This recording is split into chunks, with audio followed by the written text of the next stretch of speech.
সারাদিন বাসায় থাকতে থাকতে বোরিং হওয়ার পর হাজব্যান্ডকে বললাম চলো একটু হেঁটে আসি। হাঁটার পথে দেখতেছিলাম অনেক কিছু এবং অনেক কিছু কিনলামও, ভাজা পোড়া, তারপরে একটু কসমেটিক্স যা যা লাগে আর কি টুকটাক সবই কিনলাম। আপনারা পুরো ভিডিওটা দেখতে থাকেন তাহলে বুঝবেন। আসসালামু আলাইকুম। এখন হচ্ছে রাত বাজে 8টা। তো এখন আমরা হচ্ছে বাইরে যাব ঘোরাফেরা করতে। সবাই জানেন আমরা কিন্তু একটু পালাই পালাই থাকি।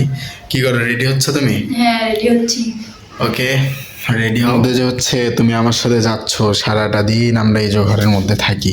কেমন অনুভূতি, কেমন তোমার অনুভূতি? অনেক ভালো।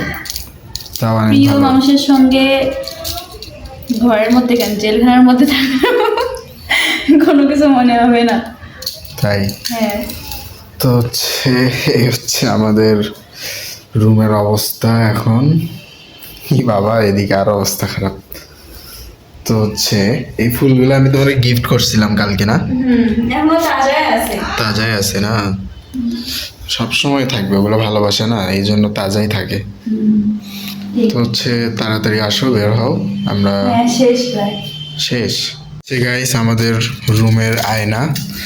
আমার সুন্দরী বউ এই আয়নার মধ্যে সাজুগুজু করতেছে। যদিও একটা ব্যালকনিতে আমাদের আয়না দেওয়া আছে, এই যে এখানে। তো তারপরেও সে এখানেই সাজুগুজু করতেছে এই আয়নাটাতে।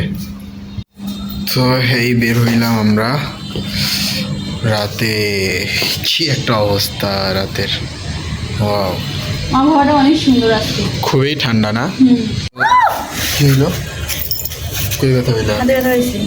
ই বাবা, একটু সাবধানে করবে না? তালা দাও। তালা দেওয়া শেষ, ও হাতেও ব্যথা পাইলো। এখন আমরা যাবো। বের হওয়ার পরে এখানে একটু কাজ ছিল, তাই বউকে দাঁড়ায় রেখে কাজগুলো করলাম। তারপরে আমরা হাঁটতেছিলাম, তারপরে দেখি রাস্তার অবস্থা একেবারেই কাদা কাদা কাদা, মানে এত পরিমাণে কাদা, বউ বলতেছে যে হাঁটাই সম্ভব হচ্ছে না। তারপরে আমের দোকান দেখলাম, এখান থেকে কিছু আম কিনলাম। তারপর হচ্ছে সবজির দোকান, এখানে মাছের দোকান, এখানে মাছও নিলাম, সবজিও নিলাম। তারপরে একটু সামনে গেলাম, যাওয়ার পরে দেখি যে আলু, তারপরে সব কিছুই পাওয়া যাচ্ছে এখানে। আবার বউ একটু কসমেটিক্স কিনলো। তারপর আমরা এই রাস্তা দিয়ে হাঁটতেই ছিলাম আর বলতেছিলাম এই পথ যদি না শেষ হয়। পথ শেষ হওয়ার পরে দেখি যে ভাজা পোড়া, তো আমরা তো ভাজা পোড়া খাবো না, এখানে ডিম আর ছোলা, এটা আমি খাবো, আমার বউ খাবে না। তো সে বললো বাদাম নিতে, তারপরে বাদামও নিলাম। তারপর হচ্ছে আমরা এখানে ছোলাটা বানাই নিলাম, ডিম আর ছোলা। এটা খাইতে আসলেই অনেক মজাই লাগতেছিল। তবে দুঃখের বিষয় হচ্ছে এত সুন্দরী একটা বউ নিয়ে আমি রাস্তার ধারে খাই, বউ কি থাকবে? এটা নিয়ে অবাক লাগতে পারে, তবে না, সে আমার সাথে সারা জীবন থাকবে। আমাদের মধ্যে এত পরিমাণে ভালোবাসা যেটা আমি আপনাদেরকে বলে বোঝাইতে পারবো না।